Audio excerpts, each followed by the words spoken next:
তথাকথিত বন্ধুরাষ্ট্র বলে যারা দাবি করে, কিন্তু তাদের কার্যক্রম এমন হয় যে তাদের আগ্রাসী ভালোবাসায় আমরা অতিষ্ঠ। জি। তাদের ভালোবাসার কথা বলে আগ্রাসীভাবেই আমাদের উপর তাদের অনেক কিছু চাপিয়ে দেয়।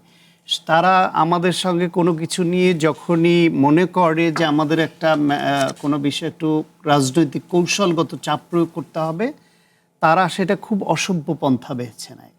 কখনো আমাদের নিত্য প্রয়োজনীয় দ্রব্যের আদান প্রদান বন্ধ করে দিয়ে আমাদের মেসেজ দিতে চায়, কড়া বার্তা দেয়।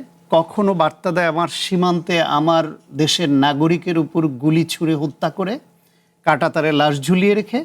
কখনো বার্তা দেয় আমাদের তাদের দেশের নাগরিককে আমাদের দেশে ঠেলে দিয়ে। বাংলাদেশের উপরে এটি চাপ প্রয়োগের কৌশল ছাড়া আর কিছুই নয়।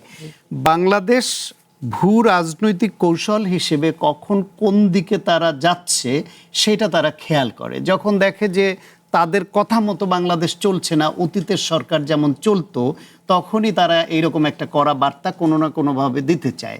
তাহলে এই সময় দেখেন 8 থেকে 11 জুন কিন্তু বিজিবি বিএসএফ পর্যায়ে বৈঠক দিল্লিতে, সেখানে আলোচনার মাধ্যমেও তো সমাধান করা যেতে পারতো এটা।